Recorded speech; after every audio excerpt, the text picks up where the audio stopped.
So Firas, thank you so much for coming on the podcast. Thank you very much for having me. Thanks. How many podcasts have you been on? 3 maybe. 3? Yeah. Do you enjoy the process?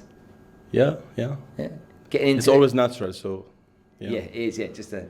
It is what it is. So it's just as you can see today, I didn't come with any questions for you. No. All right, so you're a real estate broker. I'm gonna start my own soon.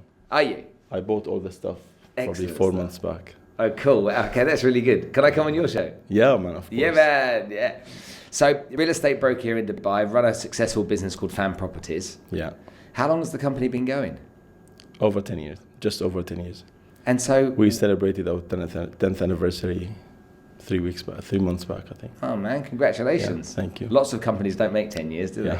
Yeah. So, yeah, well done for that. Thank you. And so you're kind of very prominent here in Dubai now. I hadn't heard of you probably 2 years ago, but you got into the content creation part of marketing, I suppose, for your business. What made you want to do that in the first place? Where did it come from? I think different timings requires different moves, and sometimes you have to make it a certain chess move in certain timings. Like, I've never been on social media in my life. I never had a Facebook account. I think my wife created for me a Facebook account 8 or 9 years back, but I've never logged into it even one time. So I was never on social media. But then as timing changes and markets evolved, I think it became a must. That makes sense because you basically need to tell the world about you and what you know and what value you can add. And those who are interested in your content, they'll come to you. So creating energy around your content and around what you know, telling the world about yourself is important. And do you find it easy to do that? Or when you started making those videos, did you find it really challenging to get going and get confident and start producing that kind of stuff? Or was it quite natural for you? Of course, when you start, and I had to, probably a 2 minutes video, I had to do it maybe 200 times, to get it to an acceptable level. But practice makes perfect.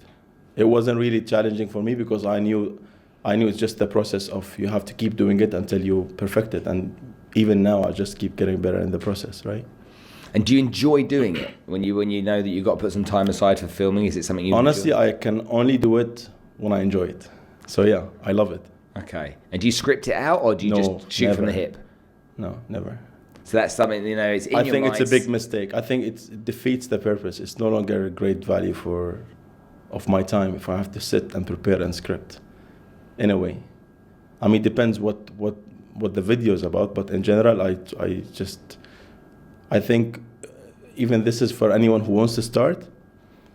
If any salesperson believes that he can add value to when he meets with clients, basically whatever that value is, must be like a piece of information or his own interpretation of certain subject or deal or transaction or opportunity. They just put it on social media, and it works for you while you're doing something else. So it's a big leverage. It gives you a big leverage. I think before it existed, there were other methods. When I was first here 15 years ago, there were the Gulf News was always a very big newspaper because that's how people would market their business, their brand and whatnot. There's obviously lots of opportunity to build a brand through social media, but there's still, most businesses aren't engaging with it.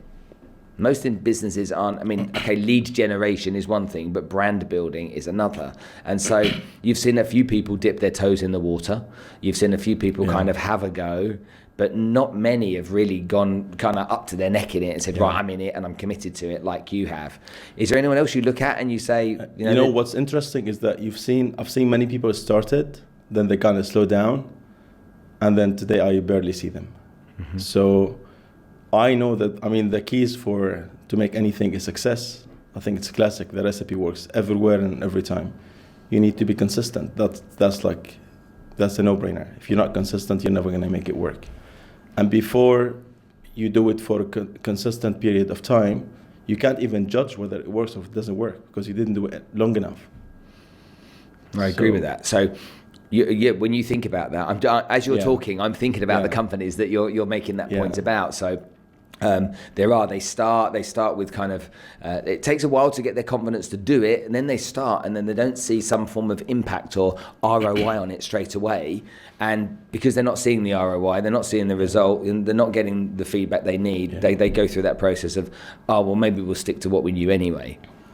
I look at the amount of money that companies spend on property portals, and it's huge amounts of money. Small companies and big companies spend in your industry on the property portals. Yet I believe that if they brought more value to the market, they they shared their content far more frequently, created knowledge and created expertise around that particular subject, it would bring people to them. 100%. Look, if you're dealing with a seller or a buyer in our industry, for example, all you want to get to a point where you get them to trust you.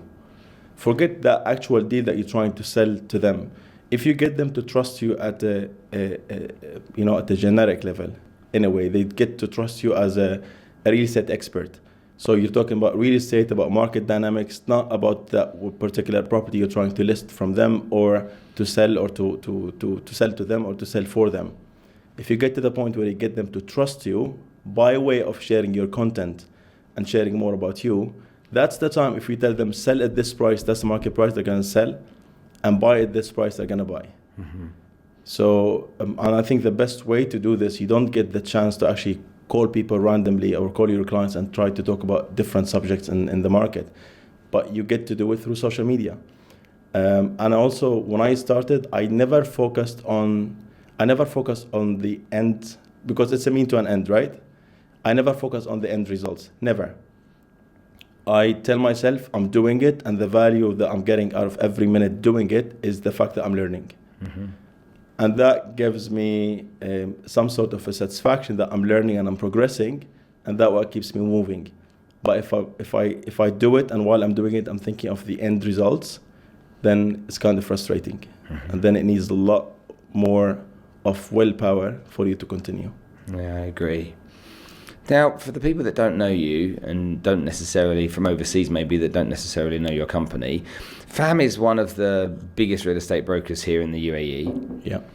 But your story, I guess then you had a very rich and powerful father that gave you a lot of money to start a company up. You had a silver spoon in your mouth, and you were born into lots of success. or is your story different? Yeah. No, it's different, as you know. So tell me what happened when you came to Dubai, what your story was, and how you got into the real estate business. So I came to Dubai. I worked for one of the fashion shops in the city center. My salary was 5,500, and I did that for probably a year and a half. But in my first year, I was top sales across the UAE, and in that retail business, yeah. Because I did double shifts, literally, throughout. Okay. I mean, I don't remember a day that I didn't come or I didn't do double shift. I'm sure there were days that I didn't do double shifts, but I can tell you probably 90% plus of my days I did double shifts. Although the company said no more pending days, no more. But I wanted to learn faster, and I thought the more I do, the more I learn, mm-hmm. and the faster I progress. And how old were you when you were doing that? 23, I think, 22. Okay.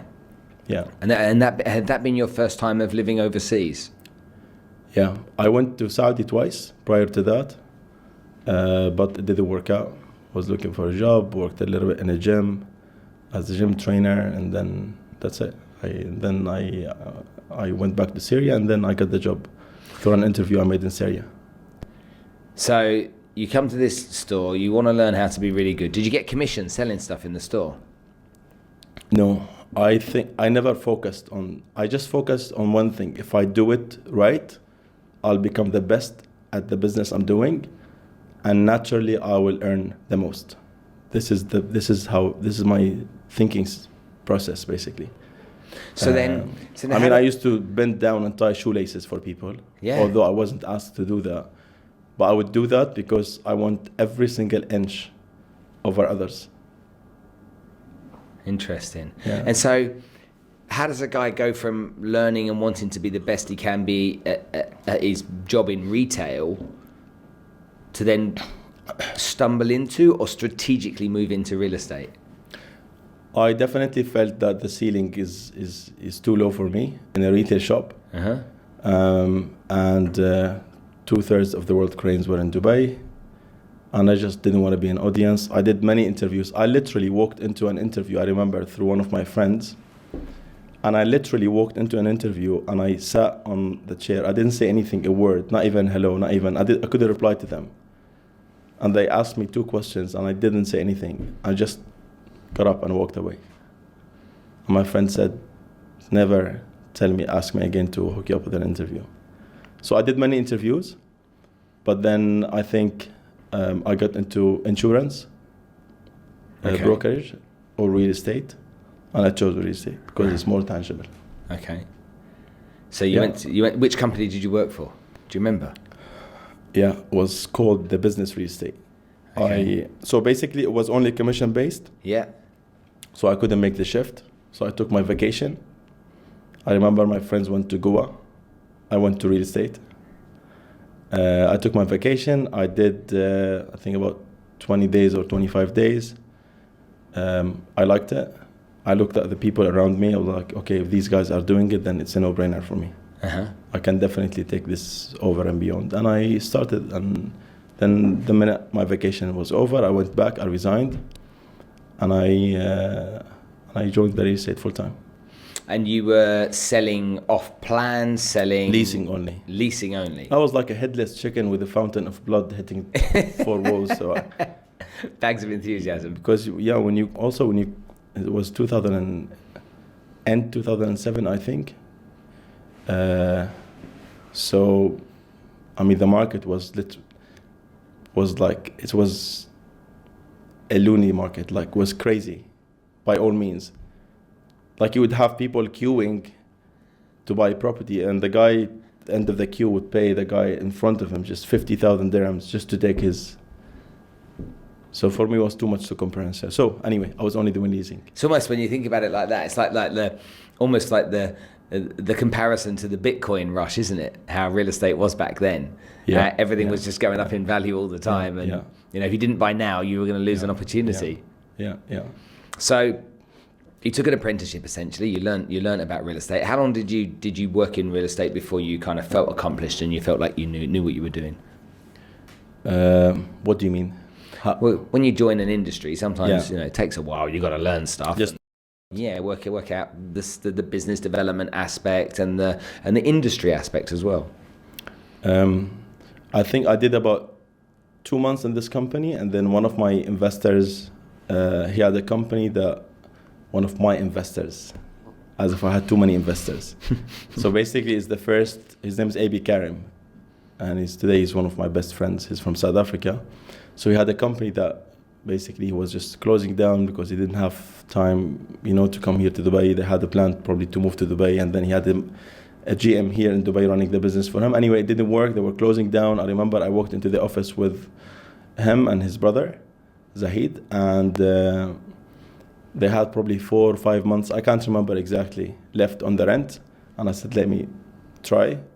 I started on my own, and then I brought the company in 6-7 months. I had a receptionist, I made a website, I did few deals, I had few agents, and then I sold that company, just that setup, to 2 investors. One is Armenian, one was Lebanese, and I remained the manager there, or the GM.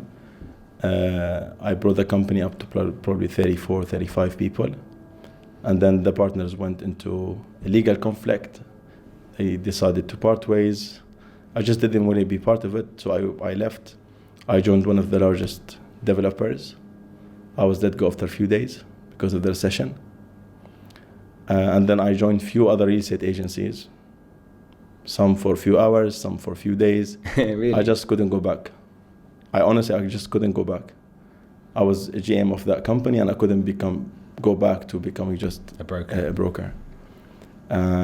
So I decided to start my own. January 2009, I remember everyone around me who really cared for me, they were all holding me back. I think with the exception of my wife, she's like, if you feel it, just do it.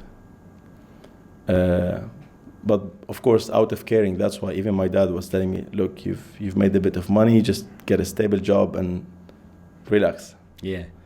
One of my best friends like, no, not now. Anyway, I started.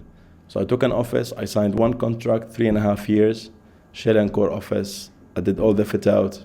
Wow, did you? Yeah. That was bold then. So it's not like you started with a serviced office or something. I bought a bankrupted license. Well, I didn't buy it. I got a bankrupted license, real estate license, paid sponsorship fees. And it was called Special Home or Special House. Then I changed the name to FAM and I started. So how big was that first office? 1,100 square feet, I think. 1,100 square feet. I remember I had on the frosted glass, I had FAM group. Yeah. Clients would walk in, they would like, man, which group? But yeah.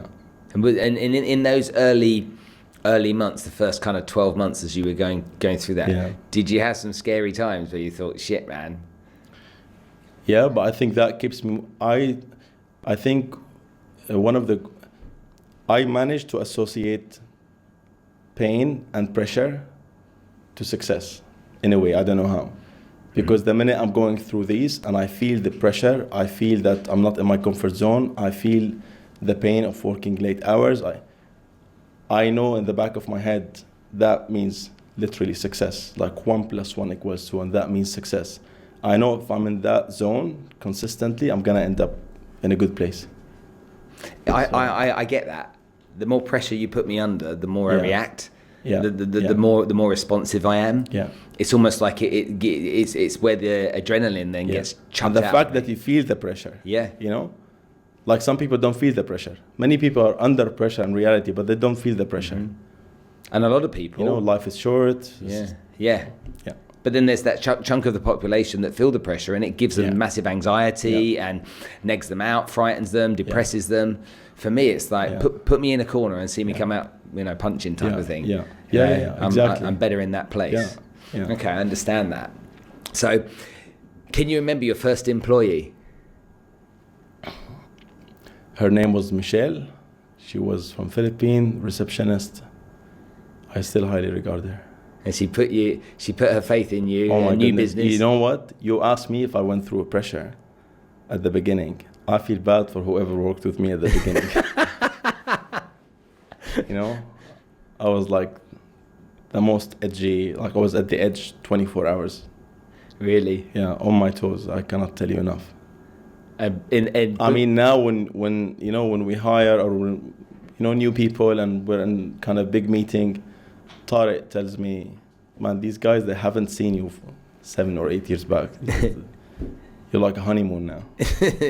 You kind of eased into it. Well, you've gone through that kind of like build phase, and you get, every business starts with that, which is the part of business I like, by the way, that startup phase where everyone's under pressure to get shit done, and it's probably 3 years. Before you start to get cash flow right, and you start to make sure you balance the books all the time, and you're making profit, and it's kind of like you've got systems and processes together. That for me is the best part of business. You've gone through that cycle, and you're through that kind of. It's more, even though you're growing, it's leveled out, and it's less like this along the way, and it's probably more like that. Does that still excite you, that side of business, or do you find yourself reaching out in other directions now? No, other directions. You do? Yeah. Okay. I think it's one of the challenges, because when you become let's not call it, but when you're well established, financially and otherwise, comfortable, then that becomes a challenge itself. Okay, now what moves me more? To kill myself? Yeah. You know what I mean? Yeah. So that's exactly right. Yeah. So when you do that, does it make you search outside of the real estate industry, or does it make you search within the real estate industry for that type of stimulation, that type of what I can find? I think wherever the opportunity is, I go after the opportunity. But it's always, my priority is a low-hanging fruit always. Okay. So basically, of course, if I have an opportunity in the industry, naturally you would evolve into either things and avenues within your industry, or avenues that has certain synergy with your industry. So, for example, I started interior design company. Did it work? We had an amazing first year, super profitable from the first year. The second year, my partner was a 50-50 partnership. My partner expected me to keep flooding business in. I'm like, look, I exhausted all my contacts. Now I gave you the stepstone. The most difficult part is to do the first year and to manage your cash flow. It's like, no. So anyway, he left. He called me. He's like, man, the company is called FAM. By the way, I think this is the first time I tell this story. Okay. Yeah. So the company called FAM CDS. So he had a company called CDS in Syria, and we called it FAM CDS. And he called me, and he's like, in a way between the lines, that I have the upper hand because the company called FAM, and if you want FAM to be bankrupted, then you bankrupted them. I think we had a deficit to contractors because I wasn't involved at all in anything in the business other than referring business. And he was very good technically, but not on the business development side. So he expected me to do it all the time. And so I called all contractors and I said, I'm a 50% owner in the company. I'm ready to pay you my 50%. Just call him and pressure him to come to Dubai. You deal with him with your 50%. And then he flew to Dubai and he transferred the company. So I took over the company. I paid everyone 50%, although it was very easy for me to negotiate and say 50, either take 20 or... so I kept the company. I paid everyone 50% because I think there's a thin line between being shrewd in business and literally eating people's right. Mm-hmm. So that itself was a great satisfaction for me, to be honest. So I took over the company and I continued. I was on hold for about a year, and today is full-fledged. So it's called Only FAM Interiors today. And we ventured into FAM Living, which is a short-term let business. Mm-hmm. It's also our first year is a success by all means. We have around 40 employees today. Mm-hmm. And I'm not so involved in that business. I managed to put the right team together. And the start was difficult, but today it's sailing very well. And I think there's huge potential on the upside for that business. And I also ventured into outdoor media. Oh yeah, I saw that. I saw a post. There's a big billboard somewhere, isn't there? Yeah. What's prompted you to get into outdoor media, considering you're fully engrossed and embedded in social media as well? About outdoor media, it's been 5 years now. So I only started social media 6 months back, maybe. Okay. So you got into the outdoor media industry. Yeah. However, I've not seen. There's the billboard that's gone up recently with. But no. Is there stuff in the past? Yeah. Okay, I haven't seen that. You see on Sheikh Zayed Road the small signage on the big billboard. Of course, your eyes on the big billboard, not on the company that has the billboard. Of course. So, what do you? Well, that's an interesting point actually, because I'm very anti outdoor media right now. Then you're talking to the wrong one. Well, it's interesting. Let's have a debate because.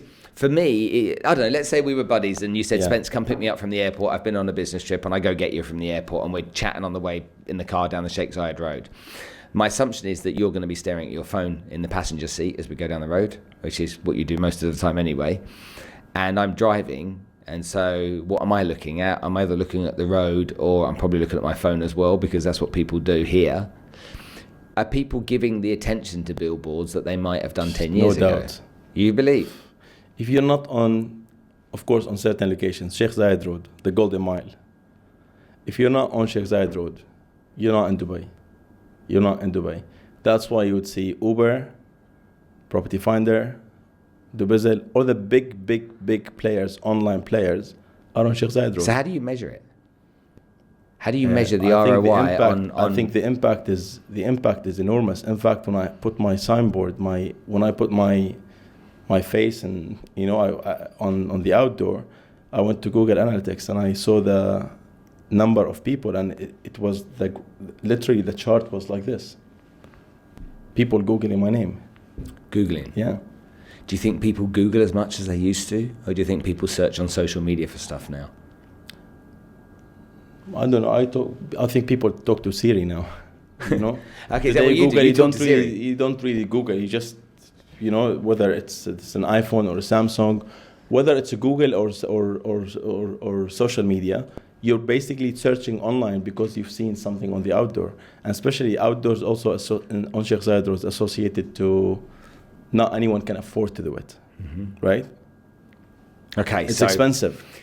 So it sends a message that you're kind of well established, you're kind of serious doing, and because also people know that anyone can create a fancy website, 3,000 dirhams, right? Yeah. Anyone can create a nice landing page, and but anyone can be on Sheikh Zayed Road, outdoor media. So I think outdoor media, in fact, one of the industries or the businesses that was least affected by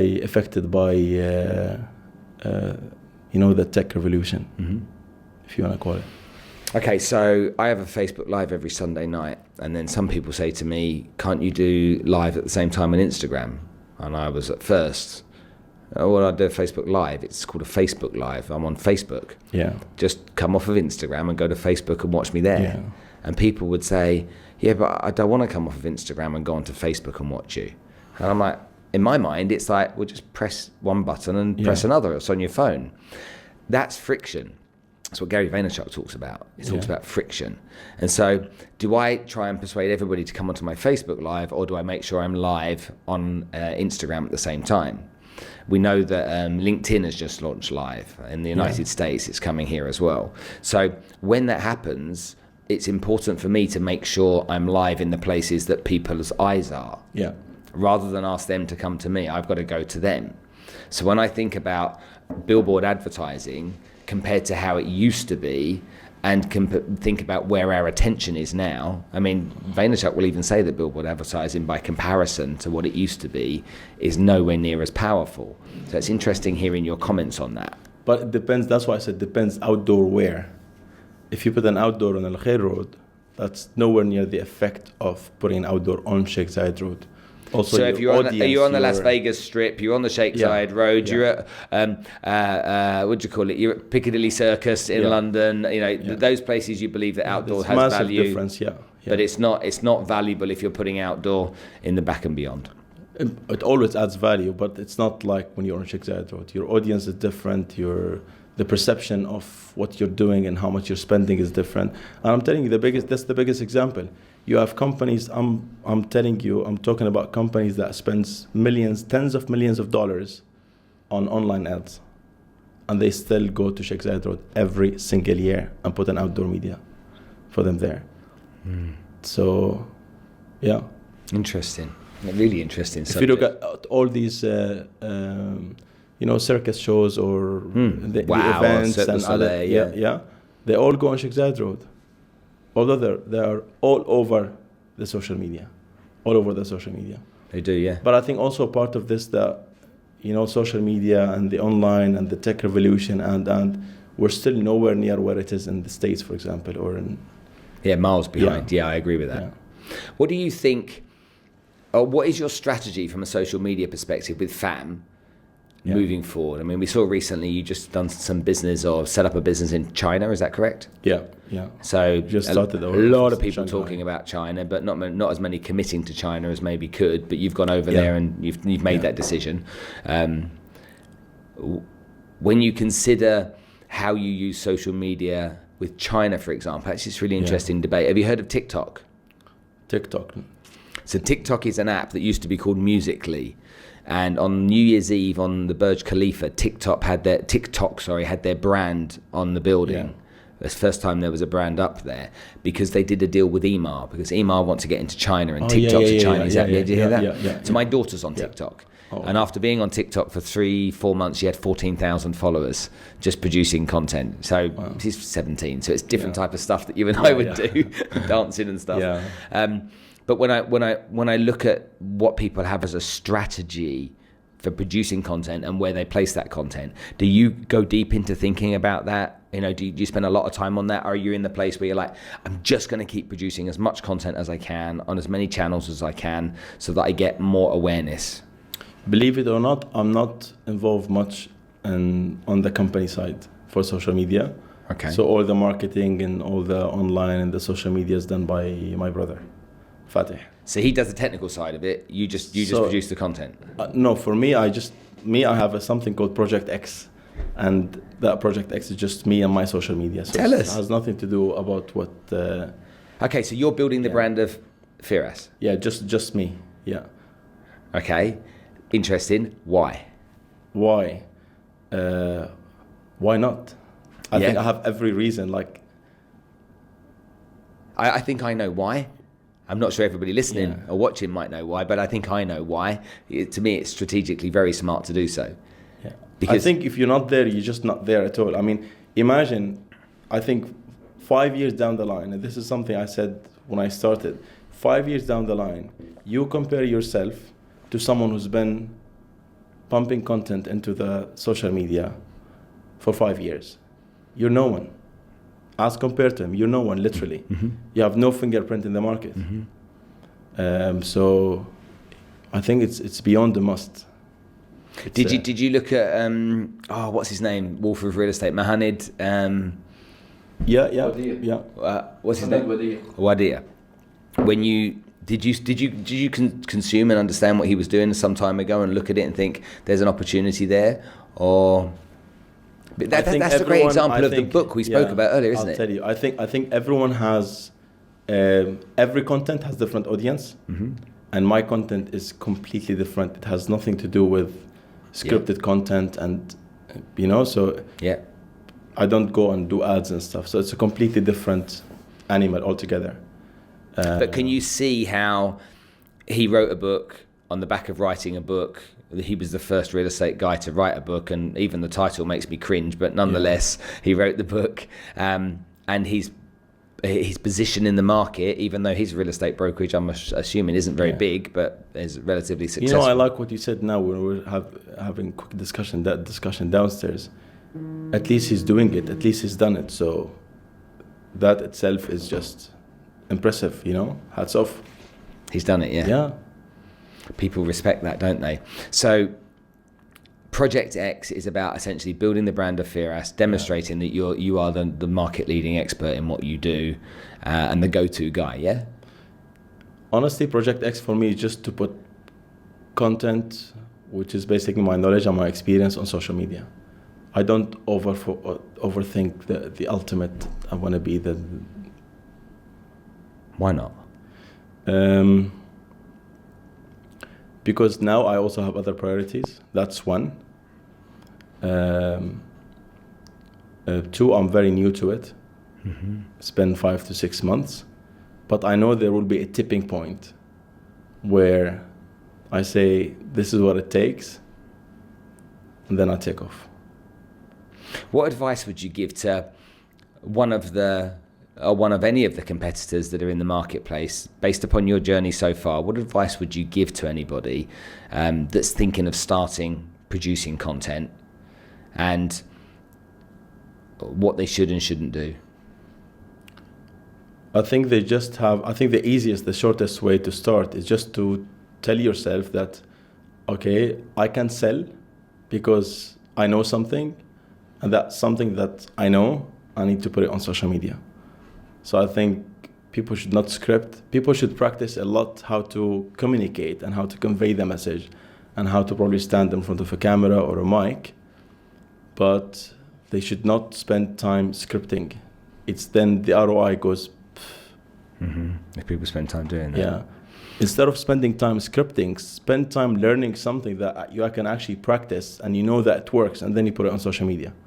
It's almost a little bit like learning how to sell, isn't it? When you've got someone who doesn't know how to sell, and they've got to learn, their first meeting with their first prospect is a little bit messy and a little bit nervy, and they don't get it right, but keep practicing it, and the second meeting gets a bit better, and then the third prospect gets a bit better. It's like the phone calls when people used to cold call. She's getting more comfortable with it. I think that actually, if they just went through that process, the difference between that, I suppose, and selling is that if you're not getting any money unless you make a sale, you're forced to go down that path. Exactly, yeah. Whereas on social media, there isn't a direct, I'm sure if you paid everybody that was going to try $1,000 for every video they made, I'm sure that people would start making them. Okay, that's interesting. And the good thing about social media, you have different ways, but depends how you want to position yourself.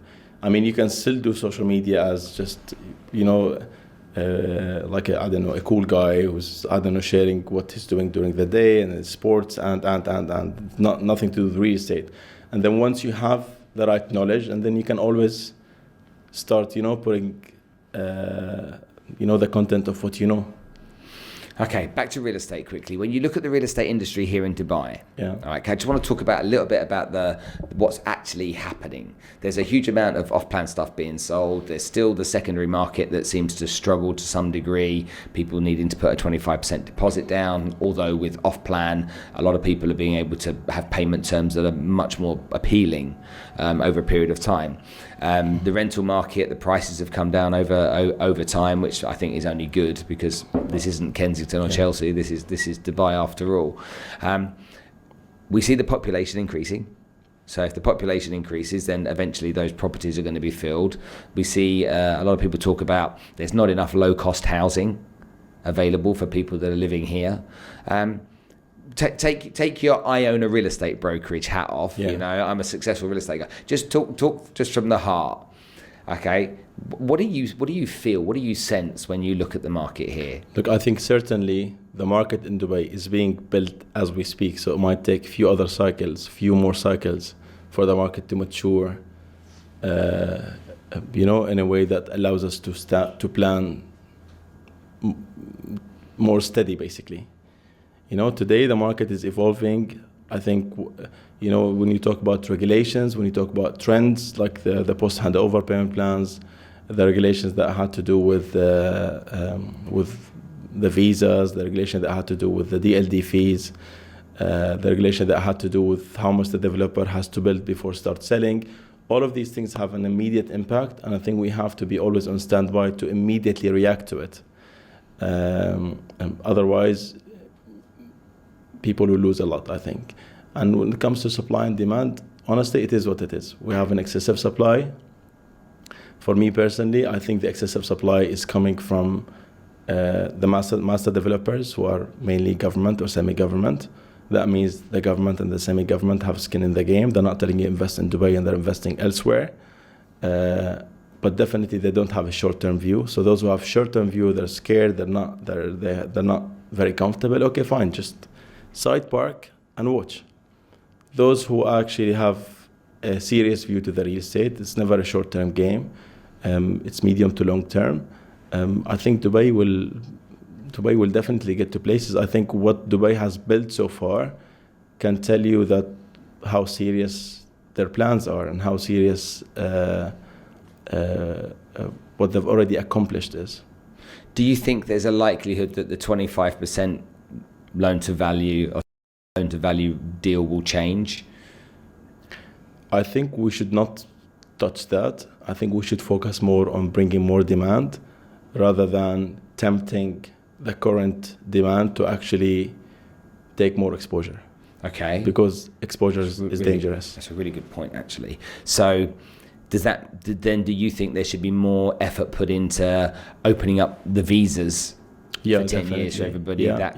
Because that stops people worrying about whether they're going to be here in a couple of years stuck with a property they own. Okay. I mean, if someone is decent, even if the visa is 1 year visa, okay, it might be a little bit annoying or administrative to have to go and to renew your visa.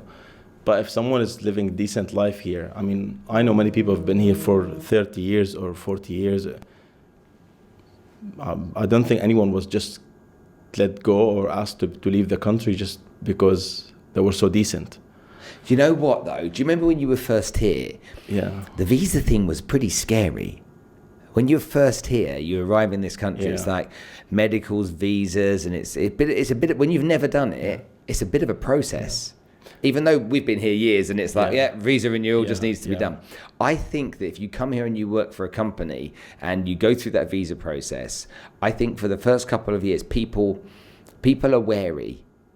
Yeah, because I agree with you. Maybe I spoke about it from a very personal perspective. Yeah, I think I agree with you. It's just like I agree with you. And I think also the world is changing. So few years ago, probably I don't know when it started exactly, but all these passports on programs coming from different countries, from Europe, from the States, even from England. The investment. We're still in Europe. Yeah, Right. the investment, the investment program to get a passport or a long-term residency. I think Dubai needs to factor what other mature markets are offering. I think that's an absolute, for me, I think that's the biggest game changer. If people can come here either on a 10-year visa, or they can know that the visa renewal process doesn't require them to fit in all of the typical categories that exist right now. I mean, if you own a house, you own a 5 million dirham house, and you have a resident visa, but you lose your job. There's a lot of hassle that goes with banks and mortgages and stuff like that if you lose your job. I agree. And it's scary, you know. I agree. Yeah. And so, I don't know if it's scary. Yeah. Well, it is for lots of people, because when they think about it, they're like, well, hold on a minute. So I've got this mortgage, I owe this money on this house, I've got this much equity in this property. Am I going to be okay? I think maybe if there was more education for the market about there was more education to the masses, that actually this is what happens. Well, that's the opportunity on social media. Can you do a video on that for us, please? Yeah. All right, excellent stuff. So your business, how do people get hold of you? If people want to follow you, people want to find out what you're doing, how do people follow you? Where do they go? LinkedIn, Instagram, I think. So I'm more on LinkedIn. Yeah. And just started Instagram. But yeah, these two platforms I'm on. Have you noticed, it's interesting, on LinkedIn, how much more engagement you get in terms of long form comments on LinkedIn than you do on anything else? Yeah. It's almost like substantially enough for you to be able to respond to with yourself. Do you think because LinkedIn, I mean, I don't have much experience in this, but do you think because LinkedIn is more desktop friendly than Instagram, so people write more? It's exactly that reason. People sit on their laptop and they'll type they have more a LinkedIn, They will. And it's less. Instagram is more on the move. And it's also, you don't see emojis on LinkedIn. Yeah. So people aren't then leaning across to the smiley face or the flame. They're literally, they read something. I think that a lot of people that produce content on LinkedIn get some things wrong, okay? And the number one thing I think they get wrong is they produce content and they don't ask a question. Yeah. I think it's really important to ask a question. And then I think that for people to build relationships with people producing content, I think they need to comment and then ask a question as well to get the conversation flowing. You know, some of the earlier stuff you did on LinkedIn, you'd ask a question, all right, and you tagged me in a couple of them. It's like, what do you think, Spencer? And you compel me to respond. Yeah. And I think that's really important. On LinkedIn, you just see, obviously on Instagram, you see the bots. Yeah. And it's literally how many comments with a flame or an emoji. Talking of social media, tell me, where do you see the opportunity in what you're doing? Where do you think you're going to take this to? Well, if you take, where do you see yourself in 3 years with this setup that? Yeah. So I know exactly where I'm going. So I'm clear on what my outcome is. So my clients are corporates, okay, primarily corporates. So I work in a B2B space. So from a make it happen perspective, for the revenue generation of my business, the focus is B2B. So clearly LinkedIn has a better home for B2B. Yeah. However, most people that are on LinkedIn are on Facebook and Instagram too, nonetheless. So I see my focus being on building up my audience and my engagement on LinkedIn, knowing that LinkedIn Live is coming over the course of the next few months means really exciting news for me personally, because I can then go live into LinkedIn on a regular basis. If you produce content on LinkedIn, more people see it within your audience than on Facebook and Insta. So I'm leaning into that as well, because I think that's really valuable. However, I'm noticing that people are using Facebook less and Instagram more at the moment. So creating content for your daily life. I mean, Instagram stories is where your daily life. So like you in the gym, me and them in... Gosh, when I put Instagram stories, like the followers or the engagement went... Yeah. Instagram stories. You know, when I started, I never put any story on I was like, what's this story? Just put a post. No, stories are important because most people are watching stories. Yeah, and exactly. that's where the attention is. So as soon as you go there, then you're going to get the engagement. No, I'll be consistent on stories, definitely. Okay, cool. And so, what's your Instagram handle so everyone knows? Firas _Al Msaddi. Okay, great. Can we put that as a link afterwards? So it's interesting for me looking at where we're going to be in 3 years. I want to be known. Okay, I think without trying to be arrogant about this, I think I'm known more than anybody else doing what I do regarding sales and business development strategies here in Dubai. Do you feel that there's an opportunity because there's no one else? I mean, I didn't hear of anyone else. Dale Carnegie Institute. There's loads. I mean, okay, there are a lot of companies. Yeah. But as an individual, you know, as an individual who's an influencer who's out and about, I mean, maybe there are, but I'm not aware. But okay, but this is really interesting because there are. And you're going to notice this yourself as time goes by. People will look at what you do and say, I can't do that. And there's people that will look at what you do and say, I can do that. And so you'll start to notice yourself within your industry, people starting to follow your footsteps. That's a great compliment, okay? Because they're saying, well, hold on a minute. If he's doing it, then probably I need to do it. So there's a few people out there that are sporadically producing content. For me, I don't get it, okay, as far as I'm concerned. But you know, it's very interesting what you just said, and it's to do with competitors. When competitors copy you, I think that means you're a market leader. I mean, you're only a market leader if people start to copy you. Otherwise, you're not a market leader. And as a market leader, it's an ongoing process. Kareem copied Uber. Because Uber was a market leader, and they acquired Kareem now. So good for Kareem. Very good for Kareem. And many of their staff. I think good for both, yeah. So, yeah, you're right.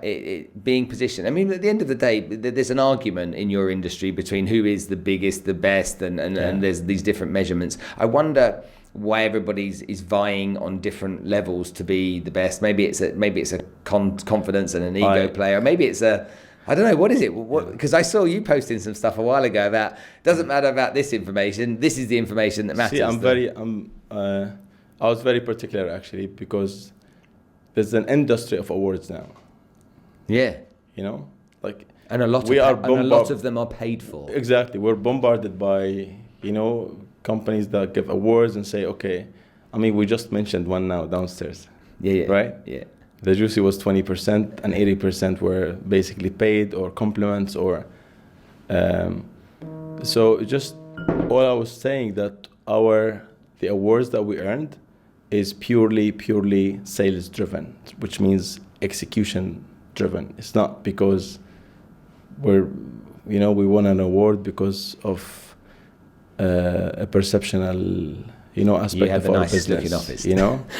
Yeah. So the awards were basically purely based on sales and sales record, but I don't think. I mean, today, if you ask me, am I the best in every area in Dubai? For sure, not. We cover probably 12 to 15 areas in Dubai.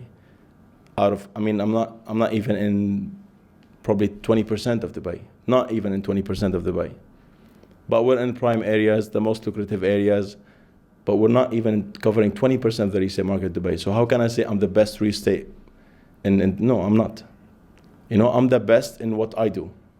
And I think there are others who are much better than us in what they do. And who do you respect in the industry? Who of the competitors do you respect? I respect everyone. Okay, but who do you admire? Honestly, I respect everyone. That's such a politically correct answer. No, seriously. Who do you admire? I respect everyone. I think competition is healthy. When people copy you, if you have brain, you should feel good about it. And if you copy people, then you say next round they have to copy me, and that motivates you to be more creative. Yeah. Who I respect the most? Everyone. And who do you admire? When you look at companies, who do you admire? Anyone? Or individuals? Admire in the sense, in the context of what? Professionally admire. Look at what they've done and say, yeah, I admire that. That's a good job. I mean, to be honest, I'm not. Tariq, my managing partner, he's more out and about in the market, so he basically interacts more with business owners. But I mean, I don't really interact with. I mean, Louis Alsop is a good example. I went with him a couple of times. He's a really nice guy. For sure, he has a real business. That's 100% sure. Because there are a lot of businesses that are not real. In a way, it's not really real estate. It's not.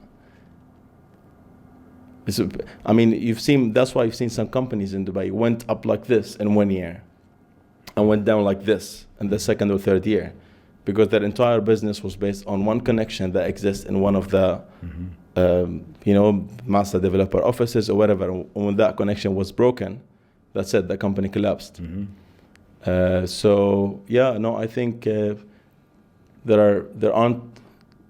think there are few companies that are literally they are there, and it's they're doing well, but their business model is not really real estate. It's not. Do you think that as you grow the group, you'll move away from just being a real estate guy and move into many other industries, or would you? Myself, I'm already moving into real estate private equity. Real estate private equity. Yeah. Okay. I'm no longer going to, for example, DLD or putting transactions under my name in DLD, or I'm already changing course. 2 years, we've made our mark. For me, I need to be excited about what I'm doing. And I can't be excited if I keep, playing in the same. I have different playground today. And last year, my playground was different from the year before. Yeah. And you're prepared to be that flexible and that fluid and move. Yeah, I think that's the fun of it, yeah. And you can, I suppose, in the place you're at right now, you have the ability to do that, don't you? You're agile. With so much challenges, but yeah. I really, really enjoyed talking to you. Thank you very so much for your time today. Have you enjoyed it? Yeah, big time, honestly. Excellent stuff. And I think we'll definitely crossroads a lot on different avenues. Well, we'll see each other at the Beirut event, won't we? Because you're speaking there and I'm speaking there, so we'll see you in a couple of weeks' time. Right. But we'll do much more than that, trust me. Great to meet you. Right. Thank you very much indeed. Thank you.